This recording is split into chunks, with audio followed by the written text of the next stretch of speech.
Good afternoon, ladies and gentlemen. It has been a long time coming. We all know what time it is. It is time, of course, for the Sports wait, Steve, what was it Pacers called? podcast. Yeah, that one.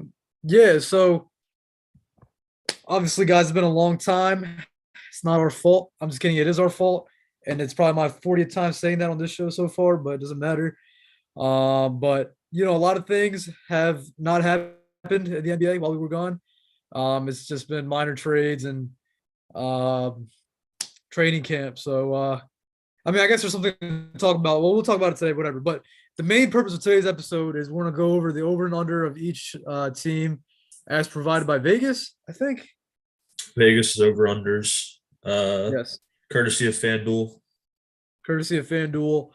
Make sure you guys gamble correctly. I mean, responsibly. And if you need a code, use Spacers20 for your next $20,000 on FanDuel. Thank you. But That is not a real code. that was not a real promotion, but it will be soon. It will Um, be. it will be. So yeah, guys. Without further ado, let's get right into it. Let's hop into these pregame. I'm just kidding. These preseason overs and unders and see what they look like. So I guess started off with Steve, the worst You team want in to the do league. Atlantic Division first? Oh yes, of course. I should have introduced us that the Atlantic Division. And we will start off with Philadelphia. And Vegas has the winning 50.5 games. Steve, over or under? What are we thinking? Me personally, in general, I think the league is very deep this year, especially at the top in both conferences. So I think there could be like a decent amount of 50-win teams in each conference this year. I think there was like four in each last year, but I could see there being like more like lower 50-win teams this year and like being pretty competitive all throughout the season up till the end in terms of seeding. But I think the Sixers are going to be among the at least the top three in the East this year. I'm going to go over 50 and a half. I think they can win like 52, 53 games, especially with the acquisitions they made this offseason. Uh, we played our first preseason game yesterday, actually, against Brooklyn, and Maxey was looking very good. He was hitting all of his pull up jumpers that he hit last year at a high clip. It seems like that may be sustainable. I know it's only one preseason game. I may be overreacting, but he looked like an all star caliber player. I might say. Tobias seems to be embracing his role. I like what I've heard from him this offseason on media day and how he played in the playoffs last year. And I'm kind of believing in the Harden comeback this year. I don't think he's going to be like the premier 30 point per game MVP candidate James Harden, but if he could be like a 20 plus point per game scorer and like a primary initiator on offense like he's been the last couple of years, then I think that's perfect for what the Sixers team needs right now, especially with all the acquisitions made, such as PJ Tucker, Anthony Melton. These are guys who do a lot of things off the ball. They can space the floor, play versatile defense. I'm bought in. Yeah, no, I think I'd agree too for the most part. I think, yeah, over 50.5, like a lower 50, like a 52. Oh crap. 52 would kind of make sense. Well, how many did they win last season? I think they won 51 last year.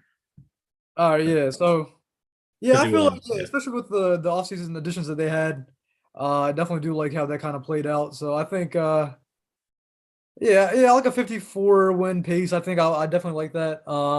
I guess the team is more so built for the playoffs than it is for regular season, but I can still see it surpassing last season's total. So yeah, I'll take the over on that as well. And yeah, just watching that game yesterday too. Obviously it's only preseason, so we can't put too much stock in it, but yeah, they couldn't miss any shots. It was crazy. I think yeah, Maxey was doing his thing. I saw Melton had a couple of threes. Montrez came in and had a pretty good energy. So I mean, Montrez with this typical 11 minutes, 10 points, six fouls. yeah, exactly. There you I'll go. just, he's a uh, good regular season guy, though. I like that pickup for us. yeah, exactly right. There you go. Especially him So running pick and roll with Harden and like not Embiid miss. I think that'll be really crucial yeah, for us. We never really had like a backup center who could like actually score. you throwing shit at Drummond? I am. That is crazy. Uh, but anyway, yeah, no, exactly, and right. And so it's like, yeah, they had that regular season chess move, I guess you could say. Get Embiid some rest, and then, yeah, and then I mean, yeah, like I said, I think everyone looked a little bit more sharper yesterday. I'm not gonna lie. And then, like I said, I'm a hardened truther, so I do believe that he actually did put in work. You know, I guess kind of figured out whatever was nagging him last season. And he said he was much more in shape, and he said he was actually ready to kind of embrace that role now. So, um, yeah, I think I definitely do, and I think he can put up a comeback second option type season. So, yeah, I don't hate that, that low to mid 50 win mark for the Sixers. I think I do agree with that. There was one media day quote from Embiid that I really like too, where they ask him the same question every year. They're like, "What are your goals this season? Like in terms of like individual awards? You want MVP? You want Defense Player of the Year?" And usually he says like, I want both. Whatever. I'm going to try my hardest to show that I'm the best player in the league. This year, I really liked his response though. He was like, "Yeah, I'm kind of over that now. I don't really care about the regular season awards. I just want to win a championship. If I have to take less shots and get more guys involved, I'll do that." So yeah, it really seems like they've embraced like this team mindset, and they're looking more forward towards the postseason now rather than like individual awards. So I really like that response from him there too. All right, bet. Well, question for you regarding the Sixers, over and under second round. Ugh, we'll worry about that when we get there, but I think they're well equipped to make a deep postseason push this year for sure. Agreed, agreed. All right, bet. So that's the Sixers. Moving on to the defending Eastern Conference champions, the Boston Celtics at 53.5 wins. And Steve, I know we were both kind of salivating to talk about Boston just because of the recent development. And actually, we didn't even cover that news, actually, now that I think about it. Anyway, but I'll just kick it off, get the ball rolling. And I'll guess transition to you. But like I'll just say, like, first and foremost, this one's like the point that I was gonna like lay out just so we can kind of piggyback off of it is coaching. And how much will Udoka's departure affect Boston is a good question. It's a great question. I think a lot of people underrate how much of an effect that coaching has on a team, especially in a locker room full of like, vets and like a team that just went to the finals, right? So I think appropriate leadership is important. Like I said, I'm about to give you the floor just so you can like ramble on uh, about how coaching's going to be, I guess the downfall. I mean, at least in my opinion. But yeah, I don't know. I'm just gonna say like for right now, obviously the team is really good. They added their guys. Unfortunately, Danilo can't play, but ultimately for me, I'm like I said, I'm keeping it short. I just think coaching is gonna definitely affect them. As far as 53.5 wins go, I'd take the slight under on that. I'd probably go like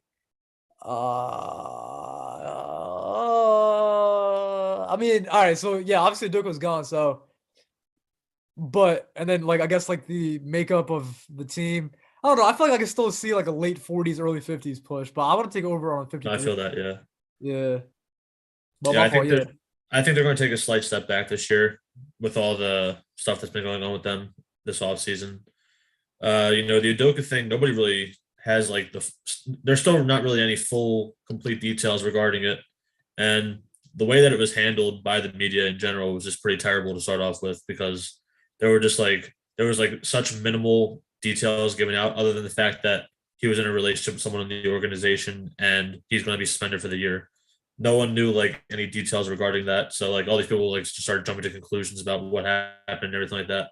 And we still don't really have the full story, but from what it seems like, uh, considering that it warranted a 1 year suspension, it had to be pretty bad, I would assume. Probably worse than what was reported. But other and than Matt that, like, Barnes and all yeah, that. what is that? I said and Matt Barnes and all them like reacting like, And oh my gosh, and like yeah, everyone's like, yeah, everyone's licking their chops to like eventually, spill the beans about everything that happened. But until then, we won't really know. But yeah, I think coaching is going to play a huge part, especially with the Celtics team this year. That I don't know. I feel like their roster construction is pretty funky compared to a lot of other teams. I still think they're going to be like a low 50 win team. I'd probably go the under 53 and a half as well. Probably like we're like 50, 51. But yeah, like Udoka, the thing that was really good about him last year and why they got to the finals is because halfway through the season, they kind of found that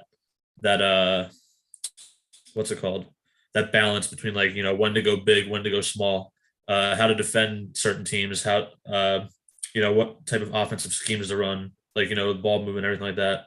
So yeah, like I think another factor I think is going to be Robert Williams. He's not going to be playing for at least like the first month or two, apparently. So they just signed Blake Griffin. I don't think he's not going to be able to fill Robert Williams' shoes defensively at the very least. But that's still another big man they have in the rotation now.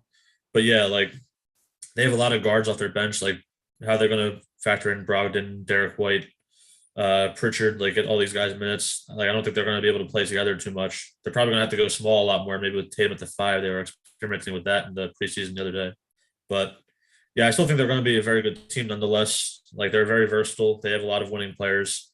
I really like the Brogdon acquisition. I think he's going to probably close games for them most nights, alongside the starters. So yeah, I'd still say that they're among the top teams in the East, but I think they're going to take a slight step back. Yeah, agreed, 100%. And yeah, that Rob Williams thing is just hurt, man. Like it's like, especially after the whole finals thing and how they were like, yeah, just do that Mickey Mouse operation. He just came back. Like I've been said it back then too. Um, it's like, bro, like long term, like I just still don't understand. Like he's only like what 23, 24, Yeah, right? he's still pretty young. Yeah, so it's like that's why I just wish the Celtics would make him do that. I guess I understand why, but still, like, and we saw it before the whole IT thing. It's like I feel like the organization might just be drawn at this point. But again, like I don't know, it's crazy. But yeah, no, but I agree. I think yeah, like I said, like a slight step back. I think the coaching will definitely hurt them down the line, but they still have winning players to kind of, I guess, kind of make up for a little bit of that. But yeah, that's good. That's good. All right, so moving on. So now this, I feel like this is probably the more, or these next two teams are like the more polarizing, For I sure. guess, points. So I guess for right now, up next is Toronto at 46 and a half wins. And honestly, actually, you know what? No, you go first. You go first. Because I mean, I went first last time, so All we'll right. do The it. Raptors, this is one of my takes. I think that I'm really high on the Raptors this year. I think that they're going to be probably more so a playoff team than a play-in team. I would imagine. I could see them being like 6-7, but I think that they're going to be really good. And I have them over 46 and a half, probably more like 47, 48, like only slightly, but they won 48 games last year, and they made some additions this year that I really like. Plus another year of them playing together. They have Nick Nurse, really good coach. Probably one of the best starting lineups in the league still, with Van Vliet, Trent, Anunoby, Siakam, Barnes. I really like that a lot. They're just a really interesting team. Like you say that they drip stole Cleveland, but this is to like a different level. Like everyone on their bench besides like Malachi Flynn is like 6'7" and above. This is Yeah. just like I've never seen anything like it. In the preseason yesterday or 2 days ago, whenever they played against Utah, they ran a lineup of Scotty at point, OG at the 2, Siakam at the 3, Achua at the 4, and who they have at the 5, Boucher at the 5. It was such a weird lineup, but Yeah. they get a lot of offensive rebounds, a lot of second chance points. They're like the spacing is not bad either because a lot of them can still shoot. They're all very versatile defenders. Like I don't know, I like the Raptors team a lot. It's definitely not something we've seen before, so I'm interested to see how it works. But I like it a lot. Yeah, no, I agree. I think for a lot of people or a lot of fans, I think like a consensus sort of take is like, hey, I agree that floor is probably going to be that 6, 7 seed. I don't think they'll be a playing team, but yeah, like I said, like that 6, 7 thing, and I think what you said is kind of right too. About I would say like 45 to like 47 wins. So I guess as far as like an over under goes, like you said, probably a slight over, but then again, like a 46, 45, like I feel like that's the right thing. You mean like just that range? There's not like a dramatic like shift. But like I said, I do agree that they're still a playoff team. It's just yeah, like they're probably more like a 6, 7 team than they are a top 4 or 5 team. You know what I mean? Yeah, But for sure. um, and yeah, and I think yeah, like you said, like that lineup is still like a very very like really weird and cool lineup that's like really versatile. Heavy emphasis on the two-way style of play. And then like I said, like off the bench, like they got a bunch of lengthy dudes. They got Bo Cruz. Oh my gosh. And then Hey, you're talking about the Eurobasket Finals MVP, Bo Cruz. yeah, exactly. Yeah, my fault, my fault. And then yeah, they also had like Josh Jackson and like Koloko and stuff too. So Josh they have Jackson like was nice in the preseason. I'm not gonna yeah, lie. yeah, right, exactly. So again, preseason, it's like yeah, Yeah, whatever, great exactly. assault, but still, like they had some nice additions. And just overall, like yeah, like I said, I think it's like a team that's like very safe to kind of just bet on in terms of just being like for sure in the postseason. But yeah, like you said, like yeah, like I definitely still like him a lot. It's just because they can do a lot of things. Nick Nurse is still there, he's still a genius. So yeah, I think I definitely have to agree. Like again, I'm not really sure what I would say over or under. I think I would just say like 46 is like a right just number. I'll just put it at that. One thing though from the Raptors that I want to see more this year, I feel like their offense was like just really like inconsistent last year, and a lot of that was due to like I don't know, just the play calling was just really weird. Like there was a lot of ISO ball when they have a lot of like guys who can move and set screens. Like they have like literally like 9, 6, 7 plus players. Like you Yeah, have all these like versatile bigs. Why don't you run more pick and roll and stuff with like right. Siakam and Van Vliet? Like that doesn't really make sense to me. I'd Yeah. love to see more pick and roll from them this year as opposed to isolation. But yeah, I'm pretty high on the Raptors this year. I like what they did this offseason. I like Otto Porter acquisition too. Yeah, Otto Porter, so yeah, I forgot about that. But yeah, exactly. There you go. Like, yeah, their offense can be a little too vanilla at times, but still, like I think, like yeah, like I said, like a pretty safe team to bet on. Pushing the Um, Delano Banton agenda still too. yeah, facts ain't Champagne. Uh, but I guess moving on to the next polarizing team, is Brooklyn Nets at 51.5 wins.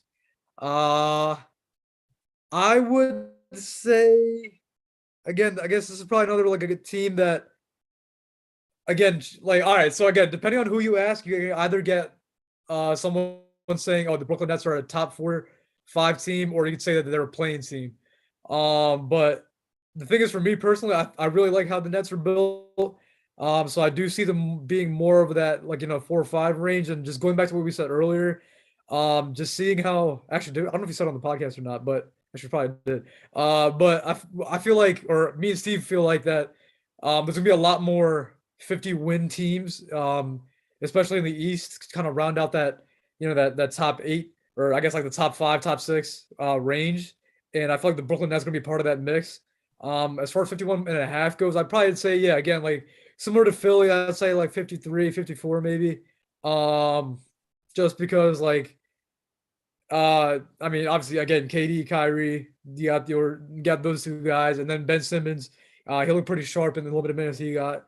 And then we talked about it in previous podcasts. Is all the additions they added this offseason was just really, really good and complimenting. And Joe Harris is back now too. So me personally, I think I'd definitely take the over on the Nets just because I really like how the team's built. Just really like how they can play. Watching the preseason game yesterday, like again, preseason, but you kind of saw how their defense is still not really the best. For sure. Um, yeah, like you can see there's like a lot of holes, a lot of like ball watching, a lot of just inactivity at times.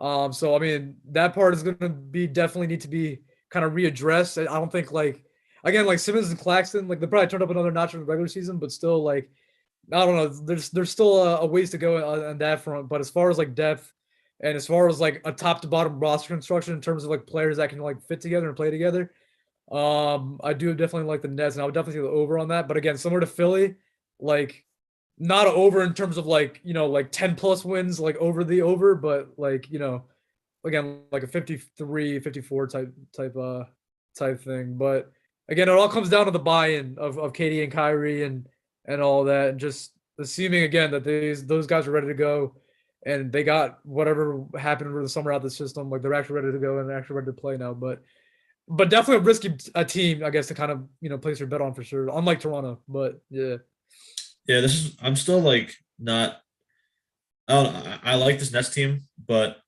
I don't know if they're gonna have as much regular season success as some of the other teams like the Sixers, Celtics, and Bucks, and so forth. I don't know. I feel like they're gonna be a team that rests some guys a lot. Like Ben Simmons hasn't played in over a year, so I don't. I'm sure they're gonna have some games where he doesn't play. KD and Kyrie have had their injuries slash other personal things that have kept them out too. So I don't know if everyone's gonna be playing every night, but nonetheless, they did also make some good offseason acquisitions. I like the Royce O'Neal pickup for them a lot. It's just another guy. Like this is the first time when Royce O'Neal is not going to be the best perimeter defender on his own team. So I like him. I like him and Simmons and what they were playing, how they were playing together yesterday. I also really like the TJ Warren pickup, even though he's not going to play for a little bit still, which is like kind of crazy considering he hasn't played since the bubble. I don't think. So No. yeah, so he's still out, which is weird. But yeah, I For a like month more? what's that? Is that for a month more, right? Something like that. Yeah, I think they said, but I really like how they were using Simmons yesterday, though. They had him taking the ball up as the point guard pretty early for a lot of plays, getting shooters open, and then later on when they took Claxton out, he was kind of like the more so the five. I was interested to see how they'd use him there, and he was setting a lot more screens, rolling. So I thought that was good. They're like trying to find a pretty good balance with him as a big and a guard, which I think is good for playing a lot. What I like about teams and what I think makes teams really good, especially come postseason, is like just being able to play a lot of different ways, so that way you can adapt to different opponents. So I like what they're doing in that regard. And then KD and Kyrie, two of the best scorers in the league. You surround that with Joe Harris, Seth Curry, Royce O'Neal, all these other shooters, with Simmons having the lane to himself. So I think the Nets are still going to be good. I'd probably go slightly under though. I'd say more like 49-50 wins, like that range, Yeah, I more like so that. than like mid 50s. Yeah, yeah, and like I said, I could definitely say that too. For me personally, well, I guess yeah, we'll talk about like seating and all that later, but I guess the way I was approaching it is like uh yeah, you know what, screw it. No, I'll put like Milwaukee 1, 2, maybe either Philly or Boston, and then 3, whoever is not Philly or Boston or the other affiliate of Boston. And then at 4, I would probably put uh Brooklyn, and then 5, I'd probably put us. But again, we'll get to that later. But that's just the way I'm laying it out as far as right now. Because I'd probably put them in that 4th, 5 spot. So that's why I can see like again maybe like a 53, 54 thing, but not too much over the over. But I'm probably gonna like best case scenario it sort of. Yeah, like But yeah, whatever. I got yeah, my bad. especially this year, like just because of how many teams are pretty good and like polarizing and everything like that. Yeah. Like I'm not really too concerned about seeding this year because I feel like there's just going to be so many teams that are around the same win total. I feel like it's more so going to come down to like just the postseason and how teams play Yeah. then. Agreed. Yeah, that is true. So I don't really think too many teams are. I mean, obviously they're going to try. It's going to be pretty competitive down the stretch, especially when it comes to like playoff positioning, getting home court advantage, or anything like that. But Yeah. I feel like a lot of these teams are going to be pretty close in win totals. So I'm not. I wasn't too concerned about like where teams are seated and everything like Yeah, that. laying them out. Yeah, no, I do definitely agree. All right, so moving on. This is a good one, I guess. The New York Knicks at 38 and a half.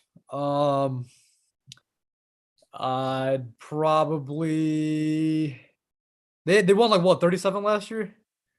Yeah, it was like mid 30s. Yeah, I'd Knicks probably 37-45 last year. Yeah. yeah. Wait, actually no, it's your turn. My fault. Yeah, yeah, never mind. My bad. 38 and a half. I really like the Brunson acquisition a lot for them. They've just always really needed like an above average point guard on this roster. The last like I think I saw a stat earlier. The last like 7 or 8 years, they've had a different point guard on opening night every year. Yeah, that's And now that crazy. they have Jalen Brunson, it's kind of like a guy who's like has a solidified spot there for at least the next couple of years. They've never really had like a guy who can create his own shot outside of like. I mean, even Barrett and Randall aren't like elite shot creators, but they've shown over the last couple of seasons that they're capable of it. Uh, especially Randall 2 years ago, that All NBA stint. But yeah, now they have another. Now they have another guy in Brunson who's another lefty too. Might I Yeah, add?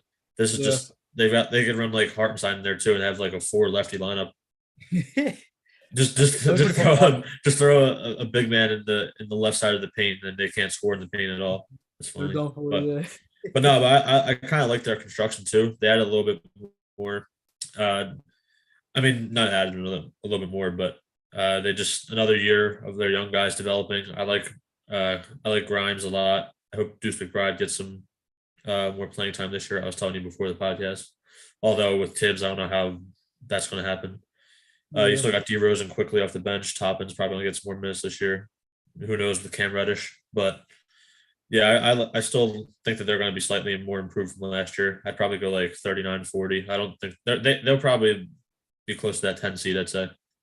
Yeah, no, I was about to open with that. I think I'll still see them at that 10 seed. That's where I cap them out at. But yeah, in order to get there, like I said, I'm gonna use the seeding as more of like a, I guess like a Yeah. visualization. My fault. But yeah, that 10 seed seems right. I don't think they're a. I mean, you're right. They got better over the summer. But I still don't really see them as a playing team, per se. Um, yeah. Yeah, no, I don't think I do either. I think like yeah, 10 seed is pretty solid. I feel like they might give teams I guess like a bit more run of their money, just because of again like a Brunson acquisition and just I guess like the returning players and healthier players again, like hopefully Derrick Rose can be healthy. Again, like guys like McBride and all that, and then quickly off the bench, and then maybe Reddish. So yeah, it's like hopefully, yeah, definitely got to see how that plays out. I'd probably take yeah, I'd probably take like 38 sounds right. 37. I take a slight under probably 37. Just because again, like that 10 seed thing. But again, it depends on how it kind of just shakes out. But again, yeah, I don't really see them, I guess, going brazy, I guess. But at the same time, I can see them like, yeah, making a marginal improvement just because they did get better from last season. But I again, think like that I we think uh my bad. I think the main thing that this team needs to really take that next step. By next step, I mean like being like a solidified play-in team, I guess, considering like what they were last year. But I think they really need to like get that defensive identity back that they had from a year ago when they yeah. made the playoffs. Like that whole culture they had there and like that camaraderie that all the players had, just like they just love playing defense together, even though they were like a pretty mid offensive team on most nights. Yeah. Like their defense held them in all these games and got them a lot of big wins that led them to be the fourth seed. So I'm really hoping that Mitchell Robinson takes another leap, at least defensively. Like I don't expect him to take a lot of shots on the team, obviously, but if he could like just lay off the fouls, just like be a defensive presence down low, just get rebounds, run the floor, then I think that's perfect for him. That's why I really like the Hartenstein pickup too, because he's shown that he could be like a really underrated, reliable center, especially for the Clippers last year. Yeah. No, exactly. Yeah. And that's my boy too. So you already know he's about to be productive. Just does a Um, little bit of everything. Yeah, exactly. Like I said, Jokic late. I said it back then. We got him. Say it again, and he's a much better rim protector than Jokic too. Uh, but yeah, no, definitely agree. The defense they need to get that back for sure, and I think like that continued lead for RJ. Definitely he did look better last season, but again, I think he needs to continue to take that leap. Because again, like the fact of the matter is, like even though Brunson is obviously very solid, and you know what you're getting from him because he can still ball out in the playoffs. Like we know that. The fact of the matter is, like Randall's got to step up a little bit more now, and actually kind of make a leap in terms of just being like a more productive off ball player. I was going to make that same point. I'd love to see Randall just like do more off ball, like in terms of even if it's just like rolling to the rim or like just spotting up in the corner or something like that, knocking down that like catch and shoot three.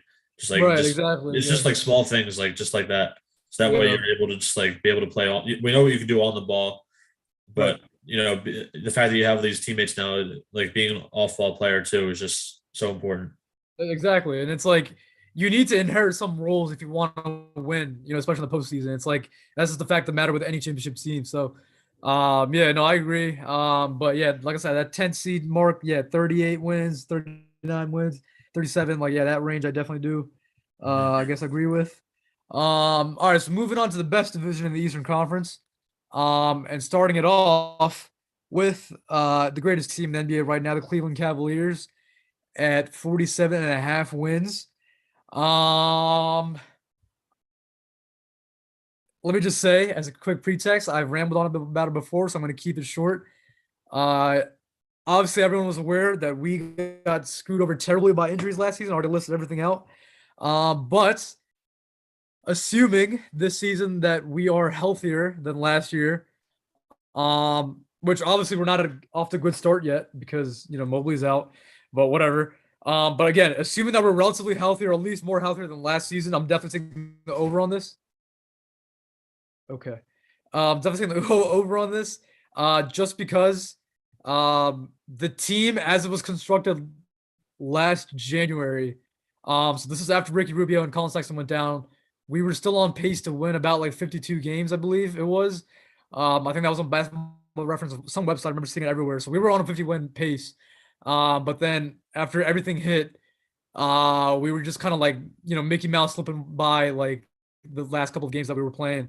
And there was a bunch of games where we only like won by like a hair of a margin by like 5 points, 3 points. So I think this season, with the addition of Donovan Mitchell, with what I forecast to be an Isaac Okoro improvement year, Evan Mobley who got stronger and teammates are saying it got better.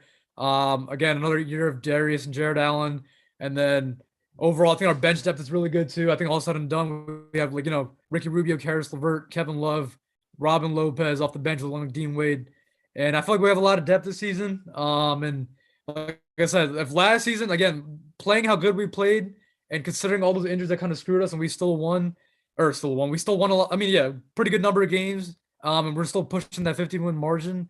I thought was pretty impressive. But I think again, just knowing what I know, again, like not trying to bias it, just again based on context and considering the fact that the team did get better, I will definitely have to go with the over on that.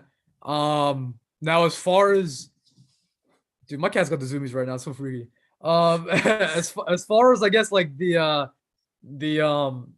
again how the magnitude of the leap of the over, bro, calm down, bro. The leap of the over, I can't really say for sure now because again, I think that whole wing rotation has to be figured out and all that. But like I said, I'm definitely taking the over. I think we'll probably win about 52 wins, 53 wins this season. I know I said that for 3 teams so far, but I would definitely say that for Philly. What I say for Brooklyn? I So think what? Yeah, Brooklyn and no, Cleveland, I think. yeah, in Cleveland. Yeah, so those 3 teams, I'll definitely say that 53 win mark. But yeah. No, I'm with you. I think the Cavs, I'm definitely taking the over 47 and a half. I've already said before on our last pod when we talked about the trade, I love what the Cavs did this offseason. And I've said that for a lot of the teams so far, but that's just how good the NBA is right now, especially the top of the East. But yeah, like just they have that regular season formula that we saw succeed for teams like Utah and Milwaukee over the years, but just they have like these 2 really good big men who help off of each other and can defend down low and in the paint really well. We've seen Milwaukee do it. We've seen Utah do it. I think they just have like the regular season formula, and I think they have the potential to be a postseason team as well, depending on how Mobley develops this year. Like I said, Garland's one of my favorite players to watch in the league now. He's probably going to be a perennial all-star for the next couple of years. The Mitchell acquisition is only going to help them when it comes postseason time. That's just another guy they can rely on to have the ball, create his own shot when it comes down the stretch. Yeah, I'm not trying to be too long-winded here, but because I've already talked about all this stuff before. But yeah, I like their team. Just like I said before, they just got to figure out what they want to do with the wings, depending on like how Okoro plays and his development. That's going to be pretty crucial. And then the depth is it's their bench is pretty solid, I'd say. But I think that they just got to figure out the wings, like I said, and go from there. Yeah, no, agreed. And like I said, I'm me, praying on that year 3 Isaac Okoro breakout season. Well, not a breakout like season. Well, actually, no. Hopefully, it is a breakout season. But obviously, that's more harder. But again, like a OG developmental curve or like a Jalen Brown type curve. You mean so? Definitely, I'm hopefully for that. And then maybe a Drippy Dean, Lamar Stevens breakout too. Dylan Windler, bro. We got options. So yeah, I don't definitely. think I said this. I don't think I said this, but I'd probably more so go like 49, 50 wins rather than like the 52, 53 that you were saying. But All right, yeah. As long as we can agree that it's over, I think for sure. we're good on that. I think And 47. like I said, for me at least, I think my highest win total that I had, like I'd put like a placeholder win total for each team too, just so I could say over under. I think the highest win total I had out of anybody in the East was Milwaukee with 53. So, 50 is Yeah. not too far behind. No, I like that. Yeah, that's true. Um, yeah, dude, like that's another like brief note to make, I guess. It's like we said it like so many times. It's like, bro, like the amount of teams from top to bottom that are actually like very, very solid. You know what I mean? Like even the bottom barrel teams, like I feel like strength of schedule is going to be like an overrated stat this season. Oh yeah, for sure, You know what man. I mean? Like it's just, bro, so many teams are just so good. Like even like again, like even the bottom feeders would actually give you a run for the money. Like again, we'll talk about it more in depth, but like a team like Orlando, like Detroit, like they have the capabilities to kind of give you like fits and actually like take it down to the wire. So, dude, I That's can't the, wait for this. that's the thing too, because like there's a lot of these like young teams that were like bottom feeders last year that I'm like, and I was thinking like, oh, let's go. I want to be hitting a lot of overs on these younger teams this year. But then Yeah, when I go to these top teams, I'm like, yeah, I can't really justify putting these other teams higher though, because yeah, I feel like they're still like on these other teams are still on a whole nother level. And I don't think they're exactly. gonna be able to take that jump this year with all these other teams. Right. Yeah, and like, and it's crazy that like we're able to say that just because like it's not even their fault anymore. It's just the NBA is just that good. It's just that packed, and Mhm. like yeah, it's just, like again, depending on who you ask, I've listened to so many different podcasts, and like they all have different rankings in terms of the top four, Mhm. and then like after that the second tier, and then like oh okay, then who's going to play and who's going to be the 7 seed, 6 seed. So it's like there's a lot of fluidity. There's a lot of like a lot of talks about like who's good, who's better than who might be like a competitive dark horse team. So dude, I just can't like again. Quick side note, can't wait to get started in a couple weeks. I mean, we're already started now, but yeah, it's gonna be great. I've Uh, got I've got Pels and Bulls in the background as we speak. oh yeah, I should watch that game too. It sounds like a good game. Zion playing? Zion is in Oh, bet. Yeah, I might have to hop on. All right. Actually, I might hop on my phone. But all right. So then moving on. To another. Pacers next, right? What was that? We got the Pacers next. The Pacers. Yeah, yeah, yeah. You wanna give your thoughts? Yeah, you know, we were just pointing out, like there's a lot of younger teams who have some exciting players, but just the rest of the league is really damn good. So I just can't see them pulling out that many wins, especially with like the whole trade talks with Turner and Heald that have been going on all summer. The trade with the Lakers almost happening seems like every other week now, where it's about to happen, but then they hold off on it. So I don't know. I feel like at this point they just have to trade them at some point. They might start the season with them both, but I don't think they're going to finish there. Yeah. So I don't know. I think the Pacers are a team that'll be like they're like you were saying earlier. They'll be like one of those young teams who are like competitive, but I don't think they're going to pull out many wins.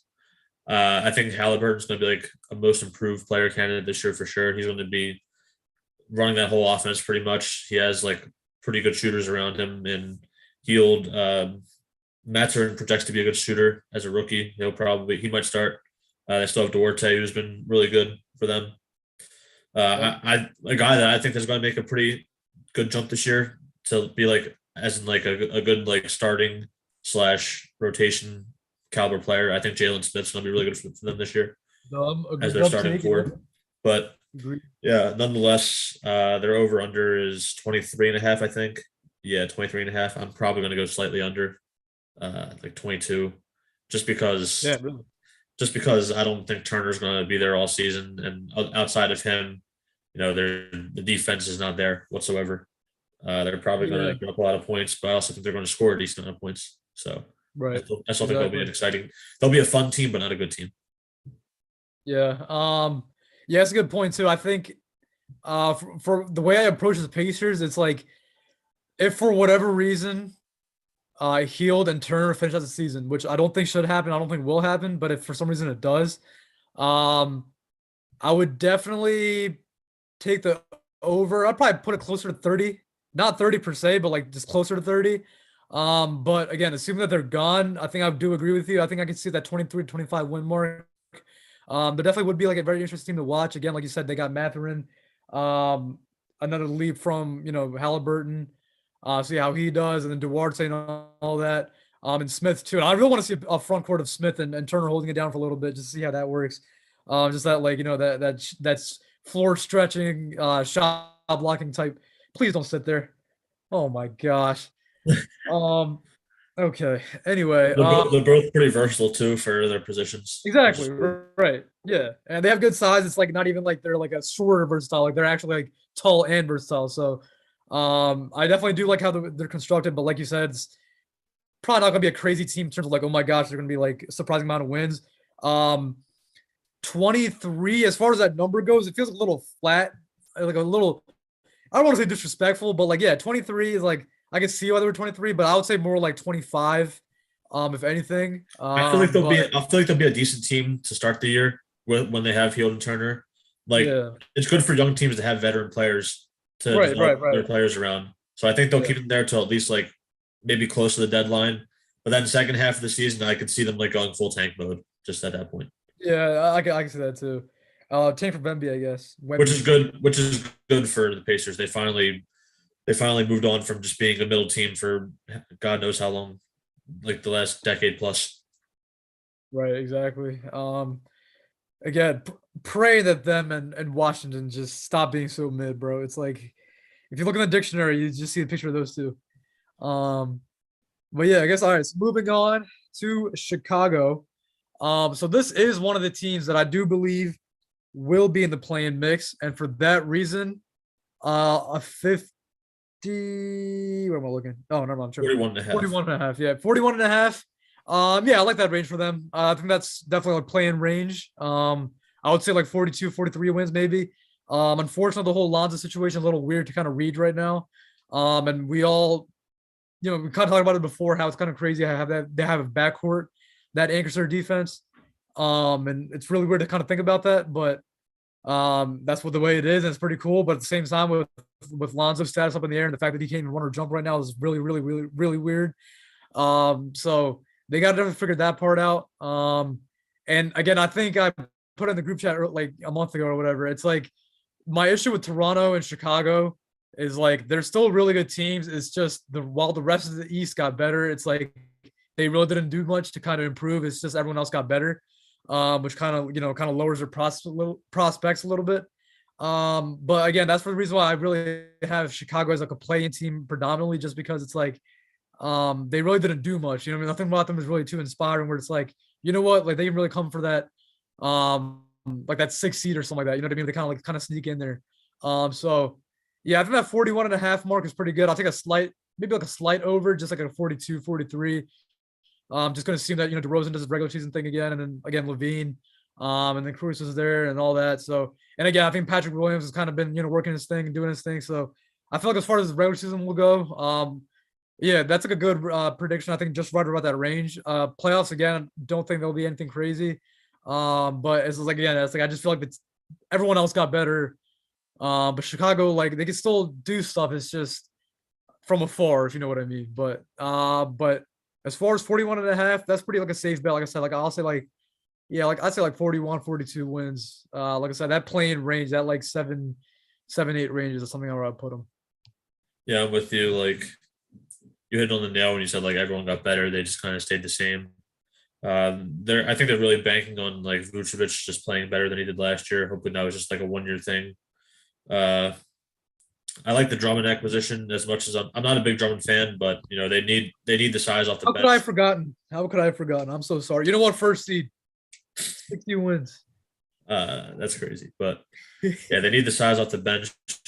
One thing I just don't really like about their roster construction in general is they're very guard heavy. They don't really have many wings. Like, and even the wings that they do have are like pretty one dimensional. Like, Yeah. like Javonte Green played a lot of 4 for them. Derek Jones Jr. is like one of their better defenders on the roster, but he doesn't really play because he's not really much of an offensive piece.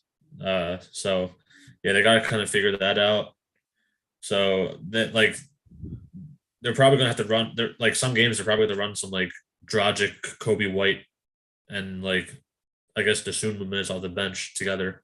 Unless Dosunmu starting this game, I don't know if that's going to be the case with Lonzo out, but Dosunmu might start. But yeah, like outside of Io and Caruso, they don't really have much like versatility at their guard and wing positions. So Yeah. that's like a little scary for me. That's why I'm so skeptical on them.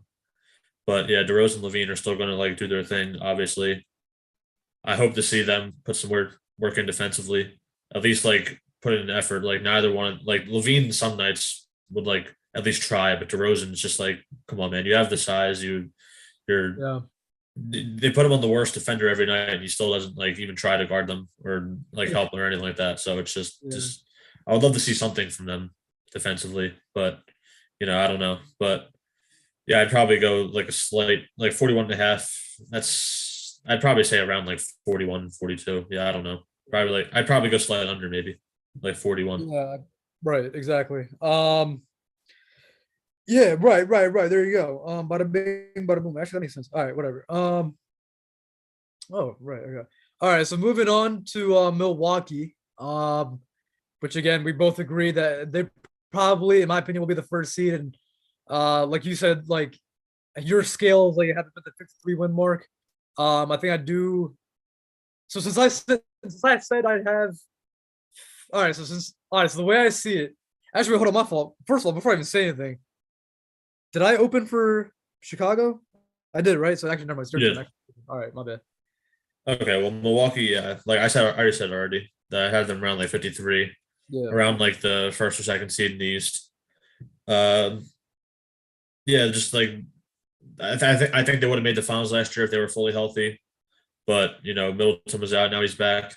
They just just the same formula they've been using the last couple of years, where they've obviously found a lot of regular season and postseason success. They have Giannis and Brook Lopez down low. They prevent all paint points. They give up a lot of 3 pointers, but they have good perimeter defenders and shooters. So the formula works. They're going to be a really good regular season team. They're going to be a really good postseason team. They're probably my favorite to make the finals in the East as of right now. So yeah, not really too much to say. It's just we kind of know what we're getting out of them. They've been doing it for the past couple of years. I think Giannis is the best player in the NBA. No, 100% agree. Yeah, I think yeah, again, not much to say there. Probably will be the defending champion or the Eastern Conference champions this season. Um, then yeah, like you said, like I think that if there is a favorite for the first seed, again, I'm not really gonna name it outright, but if I would have to pick a team, I would pick Milwaukee for sure. Like you said, like obviously that formula. Okay, so obviously that formula won a championship. We know that for sure. But I'm saying like as far as regular season goes, like we already know like they could at least like at the very least win 50 games. You know what I mean? Assuming that their starters play a respectable amount of games. So yeah, I think I'd also take the slight over on that. I'll take like yeah, like you said, like a 54 win mark, 53 win mark. But yeah, like I said, definitely my I guess like favorite team, you know what I mean? Just in terms of like, yeah, they're the best, my opinion. So um Also, they have Javon with that Carter, being said again. Right, exactly. Dub take. And again, Champ as well. So that's a crazy duo. who I really Goat and like. Bora. I don't think he's going to play that much, but Beauchamp is. I think he's a cool prospect Their garbage time differential is gonna be for you sure. mean Champ's in there. But and then again, Jordan Noir, the GOAT. So uh yeah, so I guess moving on. So all right, so this is a very, very, very fun and interesting team. And I think like it's sort of like a parallel situation to, at least from my opinion, more like they're more so in like that New York boat in terms of like definitely very interesting roster. They definitely got a lot better in terms of, especially in front of like the internal improvements. But as far as them going out making the trades they did, is definitely very interesting as well. I mean, I don't think that Kemba situation is gonna happen with that, but I think just overall, I think that team is definitely going to bank on a more of an internal growth, and internal improvement. And again, they have a really nice team top to bottom. They're really nice core with like Cade, Stewart, Bagley. Um, I'm tripping. What's his name? Ivy, right? And Ivy, Jalen Duren, they're two. And yeah, Jalen Durant. Right, exactly. So it's like, yeah, they have a lot of really nice young players. They're gonna be really energetic. Again, they're gonna, like I said earlier, they're gonna be another team where it's gonna give a lot of people a run for their money and make a lot of games tight and interesting. Got to make teams actually be like, oh crap, like we're playing Detroit tomorrow. We can't let our guard down type type thing. But as of right now, Vegas got them at 29.5 wins. And again, that's more. I'm pretty sure that's accurate. I would say like 29-30 wins is what I would say. So I guess like maybe like a slight over, but again, like what we were saying earlier, it's like I guess their on court production and play will be better. But will they have like I guess enough juice or enough of the legs to kind of win games to have enough of that experience to kind of ride it out? I'm not really sure. Um, and like I said, I think like similar to the Pacers thing is like they might start off really like red hot, when like younger players have a lot of energy, but then they kind of might have that little more of that burnout. Um, and I think they had a little bit more of that. I think like last year they had a little bit more of that cushion in terms of having like, a guy like what's his face? Um, uh, damn, what's it? Grant, Jeremy Grant, right? Having more established vets kind of having like the kind of that cushion, but I think now like it's gonna be more the young kids kind of putting their own mark. I mean, I forgot about what's his face too, Killian Hayes. So it's like a bunch of young guys that just got to figure it out. Again, they'll be like a really like hyper, I guess, energetic group that's going to be like, kind of like a dog. Like, just like best way to term it, or best way for me to put it on paper is like, the 2020, 2021 Cleveland Cavaliers. Obviously, I know that's gonna be a homer take, but it's just like that team that was like kind of like, like that bitey team that you kind of have to watch out for a little bit. But it's like obviously they didn't win too many games, but yeah, that's my prediction for them. I think they'll be like a much more fun to watch team and a much more intriguing team because especially considering their core. So I do like their team, but yeah, I feel like the late 20s, 30s mark would make sense. I'd probably say like 30, 31 mins, maybe like that 11 seed probably. I'll put them right there, right under, or yeah, I'd probably put them underneath New York. Yeah. Oh, well, actually, I don't know if that makes sense math wise. Whatever. But again, 11 seed is where I'll put them at for now. But yeah. Oh yeah, like this is one of those teams where I was like, yeah, the Pistons, they have this really cool young group. They're going to be fun to watch. They're going to be competitive, although I don't think they're going to win much. But so I'm going to definitely pound the over, but I'm going to go slightly under 29 and a half, probably like more like 27, 28, just because, like I said before, they're like a really young team. They have a few veterans, but they're still going to be making a lot of mistakes out there playing together. They're bringing in two rookies who are probably going to play like decent load of the minutes. So they're going to be like incorporating a lot of guys into that lineup now. I kind of like the veteran acquisitions they did make though. The one thing last year that was like a pretty big reason why Cade had to like take so many shots and why he was like super inefficient was because he didn't really have much spacing around him. They were one of the worst 3-point shooting teams last year. So now this year they've added Bogdanovich through trade for the Jazz. I like that for them a lot. Just like, like I was saying with Buddy Hield for the Pacers, like just when you have a young guard, it's just good to have like these good veterans around them who will space the floor and just play winning basketball beside them, help them develop. So I like that acquisition. Then they got Alec Burks as well too, who I don't know if they're going to play too much, but they should be some good veterans at least in the locker room for those guys. Some really good rotational veterans too. It's like yeah, exactly. I expect them to play at least a little bit. Right. And then they still got Corey Joe there. He's been like he's Dwayne Casey's favorite player. He's in Toronto and in Detroit because he's still he just plays them rotational minutes every year, no matter what team he's on, which is funny, but he's still a solid veteran to have there. But yeah, I like their young guys. Jaden Ivey just played tonight in summer league. He was looking really good. I think he hit a pair of threes and he was pushing the floor in transition, like what I expected from him. I was kind of surprised to see him start though. I know Brooks didn't play today, so I think they were saying that he might start, just so that way they have like more veterans to start out the game. But then they probably close with like Ivy and Cade together. But yeah. Ivy started tonight; and he looked pretty good next to Cade, so I wouldn't be surprised if they stuck with that. And then what's his face? I really hope Killian Hayes can like just at least find a role. Like I know it's like at this point it's like just kind of stereotypical with like those French point guard prospects that have failed the last couple of years with him, Ntilikina. And I think there was a little more, but I can't remember. But yeah, just like I hope he like at least finds a role. Like he's a pretty solid defender. I hope he at least does that. Like knock down some threes, just move the ball, like be a winning type player. Give yourself some minutes. At the very least, do something like that so you can get yourself a next contract. Right. I mean, they had Bruce Brown on that team before, so I guess it's copy and paste some plays for Killian. I feel like he could do that weird, like he's still 6'5", the same height as Bruce. So just having that weird like point forward defensive first guy, like a Mickey Mouse Draymond type stuff out there. Again, at the very least, because again, like obviously, yeah, he didn't turn out the way a lot of people I guess kind of expected, and he still has time to kind of turn it around. But at the very least, like you said, like I guess carve out some sort of niche for that team. And I think, like you said, it's like again, a very challenging team. They're gonna make a lot of mistakes. They gotta figure out how to play with each other. But I feel like it's gonna be like a good like learning curve year for them, where they kind of be like, oh, okay, you know what, this is what I got to do here. Blah blah blah is where I should be. So yeah, Also, I do also like didn't Detroit. mention also didn't mention Bagley. Like hopefully he could learn some things Yeah, like how to play like center, like get some center minutes in there or something like that. Like I hope like guys like Noel in that locker room should be good for him, especially because Noel's like more of like not a small center, but like he played a lot of four Flanker. and he's like Yeah, he was like kind of a smaller center, I guess, when he was came into the league.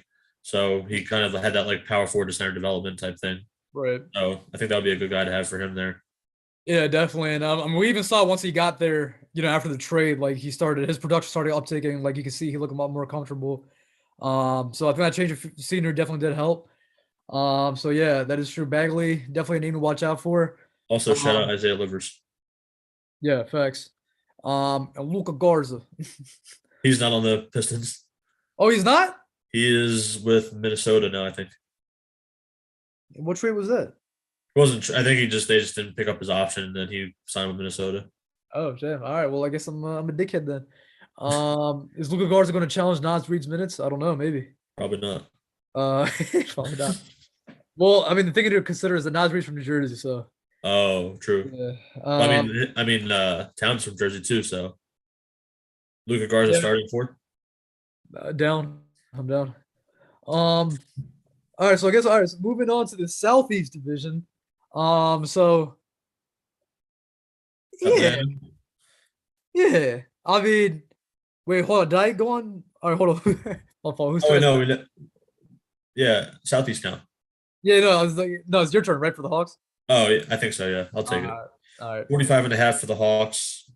Um, I'd say that's pretty good range for them. Like a lot of these have been like pretty spot on with like the range that they have them at. I'd probably go slight under. I'd probably say like 44, 45, just because I don't think they're quite on par with the other top teams, but I think they're like pretty, I think I'd say they're like upper play in like 7, 8 around there. I'd probably put them like eighth seedish. So, and which some people may find disrespectful considering they made the play in last year without the DeJounte Murray acquisition. But there was a lot of moving pieces there. I think they're going to need some time to figure it out, especially with like Trey. Although he said that he's bought into playing off ball, like you still have to see how it works on court against other teams first. I think they'll eventually figure it out, and I'm kind of hopeful that it does work out because I'm really intrigued by that backcourt pairing with them too. Yeah. But yeah, their starting lineup is going to be really good. Then, but their bench is kind of iffy, I guess. They got both Holiday brothers, not named Drew. Mhm. They lost Levon Wright, who I like for them a lot, and Yeah. then they still have Okongwu off the bench. So they still have some guys off the bench. I feel like Jalen Johnson and AJ Griffin might have to play some bigger role than they had. Well, AJ Griffin obviously a rookie, but I feel like they're going to have to fill some wing minutes there off the bench just because they're kind of lacking in that department right now. So yeah, their bench is a little iffy in my opinion. So I'd probably, but I do really like the DeJounte pickup, and I think he's going to really change the dynamic of how they play. So I'd probably say like slightly under 45 and a half, probably more like 44, 45. But I could definitely see Yeah. them being over too. Yeah. Yeah. I was about to say the same thing. I would take that slide under that 44, 45 win mark. But I feel like, yeah, again, it might be a team that might need a month or two to kind of figure things out. But I feel like it's a team that can also like spontaneously, like catch fire, like that post All-Star break area when they go on like a crazy run. And then, it starts heating up. So, I think I do agree, in that sentiment as well, where you said, that like upper play in slash like that 6-5 seed I guess threat. And like I said, just going off what I said earlier, like that top four I said, and then like I said, us at 5, and then probably Toronto at 6, and then Atlanta at that 7 spot. Is I think what I would definitely say. Um, and like I said, it's like I love the DeJounte Murray acquisition, because it just makes so much sense with Trey in the backcourt.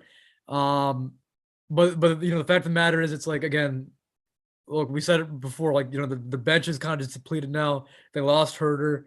Um, you know, um, I forgot to mention they still have Bogdanovich too. That's a good bench piece for them. yeah, but Donovan's Obviously, off the bench too. It's like I'd expect his production to probably go up more this year. probably I think yeah, the usage might climb, but it's like yeah, they got some like sturdy wings. It's just yeah, it's just like I guess in terms of like creation, it's like still sort of iffy just because it's like really mainly just Trey and then obviously DeJounte can create. It's just that like I think Trey is like up here in terms of creation, and then DeJounte's probably like here, and then the fall off after that is kind of dramatic. Which is the only reason, like the only spot where I kind of, make myself kind of iffy on that team. But as far as like yeah, like the starters go, as far as like that like that fit of that like balanced, two-way play kind of how that's built. I do like how that team is currently going.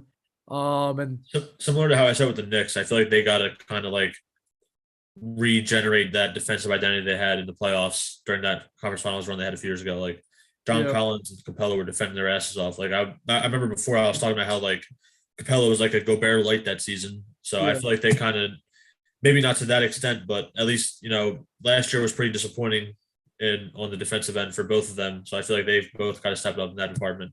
Yeah, they I got to know look at the new. DeAndre Hunter can like he's shown that he can knock down his threes in the past, but I think he had a slight drop off last year. So Mhm. hopefully his catch and shoot production goes back up this year. Maybe you get some more creation opportunities from him. Yeah, So yeah, I like their like I said I like their starting lineup a lot, but they just kind of piece it all together. I feel like they'll take a little bit of time, but I still think they'll be good overall. yeah, no, I agree. And like I said, like I think that the whole like play creation thing is one thing I'm worried about for that team. But like even talking to Rich about it, like it's funny because like he absolutely evil. I know he hates.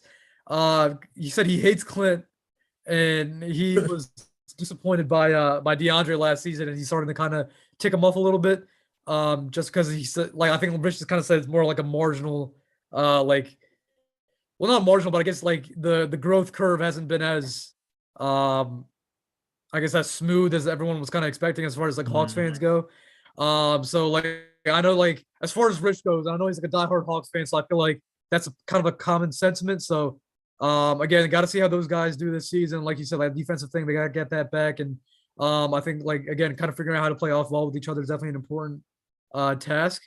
So again, yeah, for that reason, I would definitely say, yeah, that's a good mark. I said like slight under maybe, but again, they could easily surpass that like once they catch fire. But Yeah. all right, so I guess like moving on to Miami. So there's another team that was really like really I guess like polarizing, really like I guess kind of worrying a lot of people. So a lot of people don't think that they're a top four team. I initially did, but again, like the more I thought about it, like I would probably knock them out just because like I just started falling in love with Brooklyn's team a lot more recently. And like I said, I think once again, once I started thinking through our team, I think we're like five, and then like yeah, like I said, like they're probably like that 5, 6. You know what I mean? Like probably duking around Toronto. Probably it's really tight around that area. It's like so weird to kind of put it into tiers just because I feel like a lot of teams could be like fighting with each other in terms of like certain territories and groupings. So, as far as he goes, 49.5 wins. I'll take a slight under on that. I'll probably take like 47 wins on that, I think. Um, Definitely got to see how the team kind of operates. They lost PJ, got to see how they kind of deal with that. And then Tyler wants like a bigger role, so got to see how they kind of manage that and how his role will kind of come into effect. And again, like what we were saying earlier, it's like every other team just got better. You know what I mean? Like again, like I can't really think of like a Heat acquisition this summer that really kind of shook the league, or not even shook the league, where it's kind of like, all right, you know what, like this kind of like gives them a secure foothold. It's like again, like everyone else has kind of just got better and kind of just low key surpassed them. So for that reason, like I said, like in terms of like a mental pound ranking, they definitely like slipped, quote unquote, as of recently. But yeah, I think they'll still be good though. You know what I mean? But yeah, Miami, like I said, still be pretty sharp, but not as sharp as what we're accustomed to see. Yeah, I feel like a lot of people are like kind of bring them down a notch in terms of just like where they're going to be in the standings, which makes sense considering you know They lost PJ Tucker. They which is a pretty big loss for them considering how important he was to their team last year, both defensively and I don't think people give PJ Tucker enough credit for what he did offensively for them too. Mm. But yeah, I still think they're going to figure out though. Like they do every year.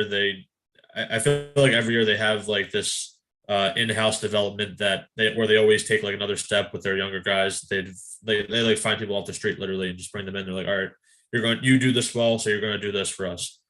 Uh, the starting power forward still like kind of up in the air, I guess. I feel like Caleb Martin might start. I feel like they're either going to start Caleb Martin or they're just going to roll with Jimmy at the 4, which he said he's not going to do. So I'm assuming Caleb's probably going to get that starting nod. Probably. So Yeah. yeah, depending on what they decide to do, I'm assuming. I don't know if they're going to start Hero this year, just so like they have more offense for the starting unit. But it's just you still have Lowry, you still have Jimmy, you still have Bam. I'm a believer that Bam is going to take a step this year. I know I've been saying it the last couple of years, but I think that it's kind of a necessity now because they lost some guys this year. Their offense was like, if we're being honest, their offense was pretty dookie in that playoff series. Oh yeah. Uh, Oh yeah. 100%. so I think Bam's really got to kind of come out of his shell now, and because he's shown flashes of him being able to like he's got a pretty solid mid range, even if he doesn't take many threes, like at least attempt some, But I think he's got to be a lot more aggressive, and I think he's going to do it this year. So I'm still going to kind of put them in as a slight over on the 49.5. I think they could still win 50 games. You think so? I think so. Yeah, especially because like I don't know, I just really like a lot of their in-house guys, like guys that they develop. Like I love what Gabe Vincent did for them last year. I love what what's his face Max Strus turned himself into last year, and just some guys in their roster just had pretty bad years. Like Lowry, he was going through that personal stuff during the year, and also he was dealing with that knee injury too. So I think he's going to kind of like come back into form this year a bit. And I also think that Oladipo, he's got like he had a whole offseason ahead of him now. So I think he's going to kind of like find his niche on that roster now too. So, I still think they could win 50 games. They've done it in the past, and I think they're still going to be an imposing defense regardless. Yeah, no, for sure. But like I said, my main I guess concerns with them definitely lie on offense.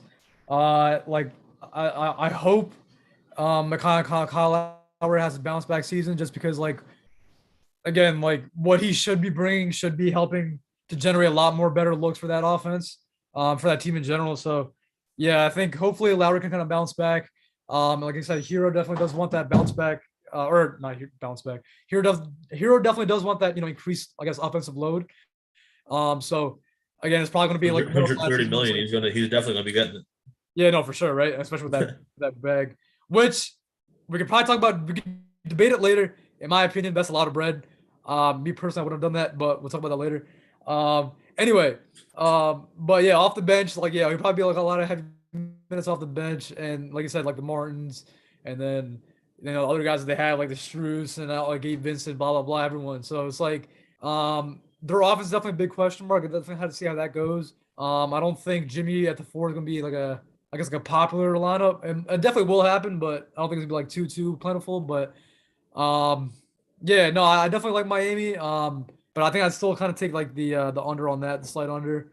Um, Understandable. yeah, and I think then we so skipped coming out, Orlando. what was that? Oh, you I think go. we skipped Actually, yeah. Orlando. Oh, my fault. I didn't even Do see that. My Orlando bad. next. All right. So Orlando. Oh wait, 27 actually, and a my half. turn or your turn? You got it. All right, all right, all right. So Orlando. Okay, I'm gonna copy and paste what I said 20 minutes ago. It is a team that's gonna be fun to watch. It's gonna give people issues, but it's not gonna win too many games. And currently, their odds are sitting at 27 and a half wins, which uh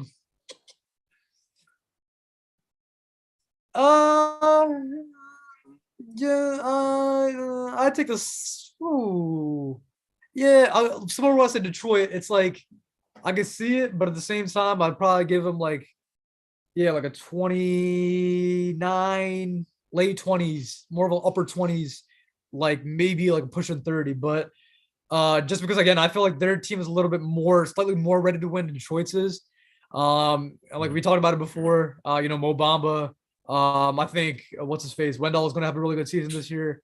And then Fultz going to be there. And just all the guys that they have. They also got to make a decision between RJ Fultz and what's his face, and Cole Anthony. They got to figure that whole thing out. But it's overall, and then again, I think we've, especially with Eurobasket, we've all kind of are anticipating like a good season for Franz, and are hoping that he kind of like makes that really that really big like like this guy's up next type type leap. So they have a really nice top to bottom team, a lot of nice depth too. So I feel like it's like they're like the I guess a slightly more mature version of Detroit, where it's like again fun to watch, young, energetic.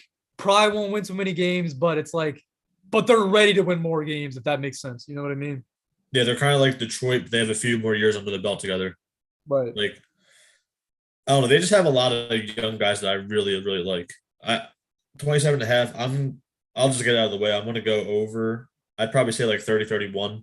I know before, I don't know if I said it on a previous podcast, but at least when we talked, I was like, yo, Orlando playing this year stamped. But it's just like, like I said, taking a look at the landscape, it's kind of tough to have them there. I'd probably say they're like around 11, 12, probably more so like 12-ish.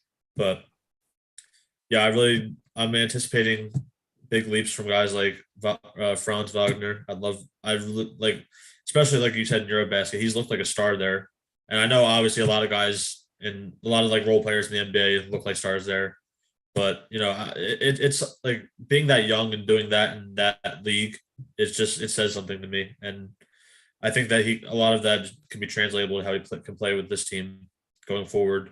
Obviously they have number one pick Paolo, who in the summer league, he was just like dominating, bullying people. It's just like, wow, he's a rookie, like 18, 19 years old, and he's already doing this to other people. It's kind of crazy. So I think he's going to come in, and I think they're going to use him in a lot of different ways, actually. Like he could be like a point forward. He could operate as like a big sort of, he's got a decent jump shot. So, he could play a lot of ways already. Not bad on defense either.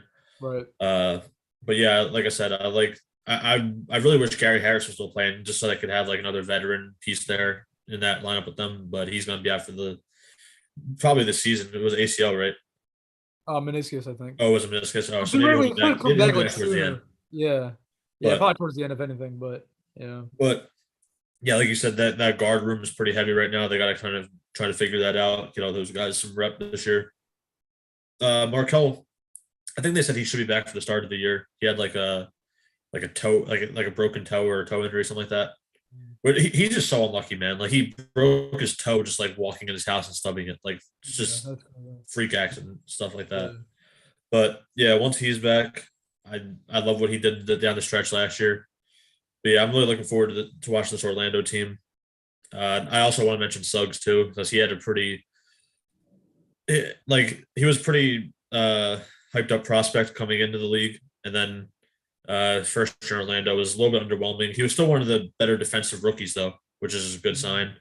But he's just kind of got to get that efficiency up a little bit, which I think he can do for sure. But yeah, I like this Orlando team. I don't think they're gonna make any type of playoff push this year, but I think they're taking steps in the right direction. For sure. Also, Bull, did you see Bull? He looks like pretty bulky now, and he's still like moving the way he was a little bit. And I didn't see his new build, but yeah. He bulked up a little bit, which is a good sign. And I was watching him play preseason yesterday, and you know how he usually comes in, and he's just like he's trying to do like all this guard shit where it's just like, dude, you don't have to be doing all that at your size. Just like, just kind of like play off the ball a little bit. You could do everything else. He was like a lot more disciplined, and he wasn't like forcing anything. He was like more so like just going for rebounds, trying to like defend and everything like that. He was switching. Like I don't know. I was pretty impressed with what I saw from him. I think he might be in the rotation too. I mean, that's the boy. Like I said, I've been had stocks on him since 2019. So again, hopefully that blossoms. Like you said, there's a good point about Suggs too. It's like he definitely had an underwhelming season based on expectations, but at the same time, we've seen it with a lot of point guards in the past. Like I think like a first year, or a rookie year for a point guard is the hardest year for them. To just kind of get used to that entire thing. So Yeah, I think he'll definitely bounce back this season. But like you said, definitely take steps in the right direction. And just as a quick blurb, just to kind of go back to what I said earlier, because I didn't think about it when I said it, but um, as I just said, Orlando would be a better version of Detroit. I did say I'd probably put Detroit at 11, but I think I'd probably put Orlando at 11, competing for that 10th, and then yeah, probably Detroit at that 12 spot. But yeah, that's a quick correction on my fault, my bad. Um, all right, so I guess like moving on to the last two. I mean, I guess for the episode too, because it's kind of been a minute too, but Yeah, we uh, can do West next episode. yeah. So I guess like for the last two for the Southeast. So I'll start off with Charlotte. And so so actually I think we talked about both of these teams before in the Yeah, last podcast. It's like again, two teams that really didn't do much. They kind of just stagnated during the offseason. They had glaring issues in the past, but again, just really did nothing to, address it. So with Charlotte, they have them here at 36 and a half wins, which sounds about right. I'd probably take again like a slight under 35, 36 wins. Again, not a very inspiring team. Like it's gonna be more of the same of last year, and they kind of lost a little bit of depth too. With especially with well, we all know, and and Mr. Weedman himself. So he's gone. So a lot more responsibility on on Lamelo's hands. Got to see if like Oubre can kind of also help hold on the fort. And it's like they just really didn't do much to kind of really just help their case. You know what I mean? They still don't really have a big. This is a lot of guys who kind of just are athletic and are shooters and just what I mean. So it's like I don't know. Again, Charlotte not too expiring. I don't really have any sort of expectation for them. I think they'll be continue to be mid. And like we saw the last two, the last two playing rounds of last year and the year before is just like they just play in the playing game and they just get destroyed. You know what I mean? So it's like more of the same. They just really didn't do anything. So I really don't have anything to say about them just because like, what is there to say apart from the fact that they probably got a little bit worse and didn't really address anything else, I guess, apart from who they get in the draft again? They had what's his Mark face? Williams, Yeah, Mark Williams. Like, I mean, like, all right, hopefully who, his who no I like, I, but I like him, right. But I mean, again, how much does he push the envelope? You know what I mean? I still think the under for that. I think I would definitely. uh, like for me personally, like I don't know if I'm crazy, but this is probably like my biggest lock out of any of these over unders. I'm going just like putting all my money on Charlotte's under because Yeah, I just don't like what they did at all. Like just they obviously like some things were out of their hand with the whole Bridges situation. Like not really much they could have done about that, and it's like it put them in a pretty tough situation. But I feel like they were waiting way too long to see how that situation would pan out, rather than like doing other things to improve their right. roster.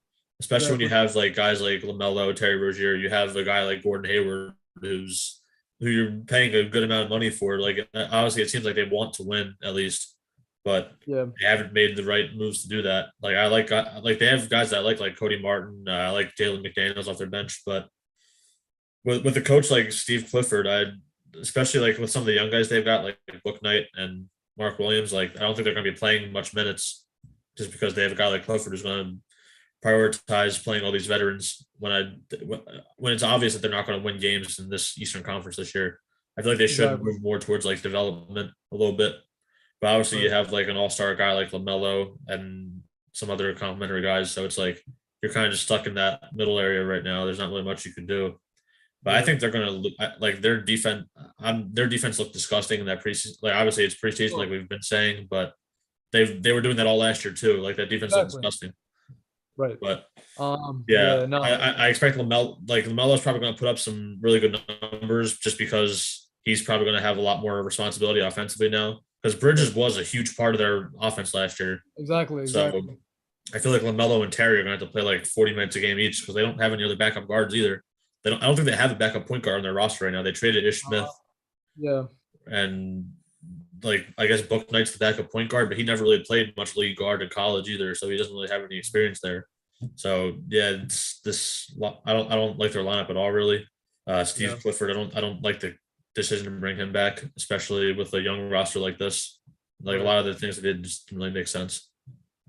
Yeah, and that's a great point. Like, yeah, if there's a team to kind of safely bet the under on, I would definitely say Charlotte. Um, Yeah, like I said, like yeah, again, not inspiring. And bro, honestly, like if they did that trade for like Nerlens Noel and Burks, like I would like that. You know what I mean? That would make sense. Sure. Um, you get like a, defensive big man, and then you get like a guard who can obviously he's mainly scoring, but he can also pass a little bit too. So it's like if they made like trades like Just that, something. yeah, just something to kind of like push them in the right direction. Like instead of just kind of sitting on their ass and just kind of seeing two like pretty key offensive guys just kind of just go. Obviously legal issues, but still, it's just like just kind of being stagnant is not going to help. Clifford again, like you said, it's like yeah, like we've seen in the past, he's not really the friendliest towards young guys. So again, got to see how he plays. But I yeah, also like to Charlotte, see more from Lamelo himself too. Just like yeah. in terms of Agreed. just like making I'm not winning gonna plays. lie. I don't know if this is a hot take or not, but I mean, I've seen some people also, some other people say it too, but like low key was like a Mickey Mouse selection for the All Star just because, like, don't get me wrong, he was good, but it's like, I feel like, again, I feel like the media and like the highlights and the flashy plays kind of carry a lot more weight than his actual substance on the court does. That's just my opinion. No, I feel like I he's agree. I agree. Like I think he's like in that like I think he's an all-star caliber player, but right, I just don't think he's like I just don't think he's a smart enough player yet to like put together right. like to just put together like being just being a winning player. Like we saw Exactly. last year too. Like there were some games where he was just like the effort of defense. Like I know I said this about some other players too, but his defensive effort, like especially for being like he's gifted being that Yeah, size, having right. that skill as a guard. Like he Exactly. should, in theory, be like this really versatile player. But Mhm. it's just he just doesn't do that. They were closing games with Ish Smith last year when they were like in close games, like because they'd rather play the 6 foot point guard to close out Yeah. the game defensively than the 6'7" point guard. Like that doesn't really make sense to me. Yeah, You it's should be able to crazy. like if you've been in the league for 2 years now, you have like other solid defenders around you. Well, like they're not a good defensive team, but they have guys who play defense. But it's just they don't put it together as a team. I don't know. Right. It's just weird. Exactly. And that's exactly what I wanted, how I wanted to put it. It's like, yeah, they have the piece, but like, are they going to be cohesive? And then like and with Lamelo, it's more flair than substance. And then like that flair is like kind of carries him through a lot of things. A lot of it helps him, avoid some flack. You know what I mean? And that's my opinion. But actually, I think Rick kind of not Rick, Rich agreed with me on that too. So yeah, it's like I don't know. It's definitely weird. But yeah, I And it don't sucks really too because they're like such an exciting team usually to watch. They have like a lot of exciting players, but it's just like I want them to put together that winning formula so that way they could be fun and win games at the same time. exactly right. This is a team that people are like, all right, Charlotte's fine on on that come up. You know what I mean? Like they got some like good names now, and like and I agree. But it's like right now they're stagnating. They're not doing much. So Like a lot of um, people consider them a young team, but they're not really that young of a team. they're not. Like Yeah, I was just about to say that. Right, you have exactly. Lamelo outside of Lamelo, like you have like Book Knight and like I guess now Mark Williams. So like their only Oh, other right, like like Kai Jones too. It's I guess, and then like yeah, but they're not even like getting minutes though. That's the yeah, thing. Like exactly. so Right, and then everyone else is like like PJ 27, Washington, 28. like PJ Washington is like 24, like Cody Martin's like 26, McDaniel's Yeah, like 25. Like they're like yeah. getting to that. Oubre like what, They're like all 27, getting 20. older, but Yeah, mhm. exactly. So it's like an older young thing, but yeah, exactly. Yeah. So I don't know, man. Charlotte's got to figure that out. And then moving on to the final team, is the Washington Wizards. So obviously the Wizards, um, we all know how it went down last season. They got Kristaps in that midseason trade. Um, we definitely did talk about it in the last episode. Actually, no, this is your turn or my turn? You can go. All right, whatever. Yeah, okay, so what I said before, all right, actually, before I say any of that, Wizards, they have him at 35 and a half. That makes sense. I'd probably put him at 35 wins. Just because, I've said it before, but I'll say it again. Like, again, not a mind-blowing roster, but they have, like, interesting guys. Like, hopefully, like another leap of Kuzma, who apparently grew over the summer. Um, then they have, obviously Porzingis. They have Beal coming back. Still don't know why. And then hopefully Rui can kind of find his footing after that whole, that whole kind of weird season he had with that personal issue and just never really looked right. And then they still have, Kispert and guys like that off the bench. So it's like they still have some really like I guess like really fun options. I'm blanking out on names right now. They have a couple more people, but just like over the top of my head, it's like all right again like they have a much more solid team, but again not really too much of a solid team. Like again like probably like an 11-10 seed threat around that range. But I Yeah. mean, huh? I said, yeah, they're just like kind of in the middle still, like we've been Yeah. saying the last God knows how many years. Yeah, ever since what, like 2015, 2016, like Mhm. it's been the same story. So it's like again, like nothing really to report there. Like, yeah, they'll be pretty decent, but like not like again, nothing mind blowing, nothing really to kind of toot your horn on or hang your hat on, rather, I would say. But yeah, I mean, like I said, like I like the individual players on that team, like I like the pieces, like they can definitely come together to kind of do stuff, but how much stuff is I guess is the question worth asking. But yeah. It feels like every year they just make like they make all these floor raising decision like moves, but they never make a ceiling raising move. It's Right. just like they're like you said, like a lot they have a lot of solid players in their roster. Like we said the same thing last year. Like roster spots 1 through 12 are like guys who could probably play, but it's just like none of them are like bringing you to that next level. Like Monte Morris, really good player. He's a good piece for Denver these last couple of years. Will Barton too, good piece for Denver the last couple of years. But Yeah, when you yeah, those are the two guys I want to talk about, but yeah, I kind of blanked Kyle, out. I like what Kuzma's done. He's been getting a lot better with that team last year. Right. And then you have a lot of guys like who are like kind of redundant in the rotation. Like they're not going to get the minutes that they should be getting. So it's just yeah, I don't know. It's just I'd probably have them competing for that 10 seed with the Knicks. Uh, but I'm low key kind of rooting for Orlando to take that next step and like overtake them just so that way it gives them like a Yeah. reality check. Like, man, these young teams are still getting better than us. We're Yeah. making these other moves to try to keep Beal happy, even though he's not really taking us anywhere anyway. So Exactly. yeah, And kid, I'm just hoping that they come to their senses and just kind of just blow everything up there. yeah. And again, like what we're saying, like, yeah, they have some interest in trade chips. It's like, all right, they like Kisper's an older prospect, and then yeah, if it doesn't work out, which it probably won't, again, They're trade going to have to copies. make a decision between Kuzma and like Hashimura and Denny, like Yeah, that kind of like three-headed monster there. exactly. And it's like, yeah, they got options to kind of play it. So it's not like they're completely screwed. It's just like there's really no point in having this roster right now, is because they're not gonna do anything. Like you said, it's like probably gonna be like a higher ceiling, but I mean a higher floor, but as far as ceiling is, it's really not again not that inspiring. It's just cool players, but again, but yeah, but as I was saying, it's like yeah, they have options to trade in terms of like key contributors, like a rotation guys, as in like Brown and all that. And then again with Beal, whatever, but they Beal have needs options. to But they're not. Beal needs to be better this year too. Like he did not like he missed a lot of the season last year, but the time that he did play, he did not look good. He shot like 30% from three. Uh, He was down to like 23 points per game, and then they still gave him that super max extension. It's just like, just so man, weird. Dude. And he's like what 30 now? yeah, Yeah, dude, I don't understand it. But yeah, yeah. But in general, 35 and a half, I'll go slight over, probably like 36, 37. But agreed. Yeah, around that range. But again, nothing too crazy to write home about.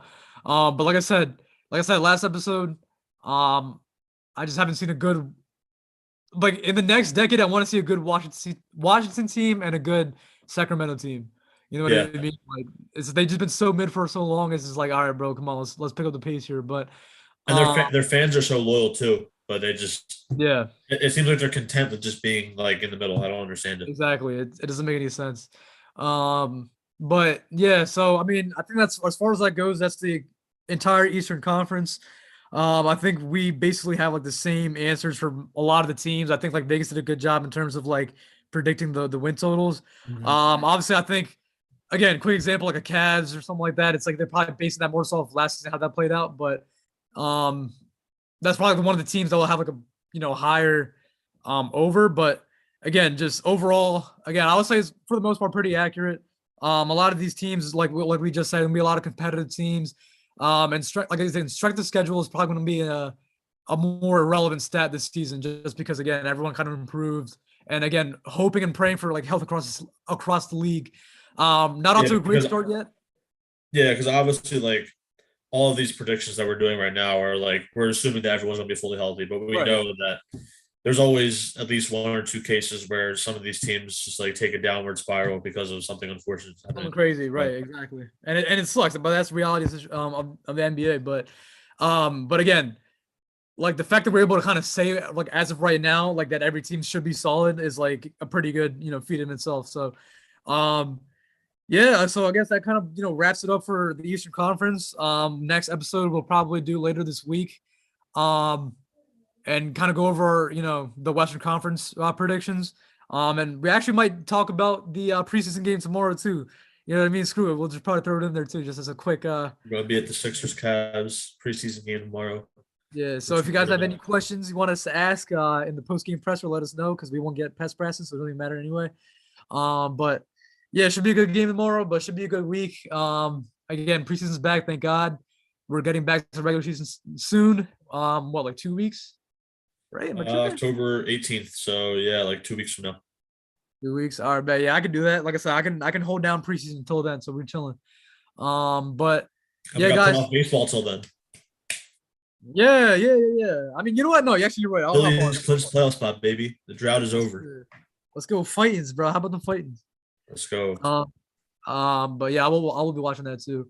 And we will be starting the bottom of the ninth converters, or bottom of the ninth batters, soon. The Extra Innings podcast. Extra Innings podcast. There you go. That's better. But yeah, guys, thank you so much if you made it this far. If you're from Germany, danke.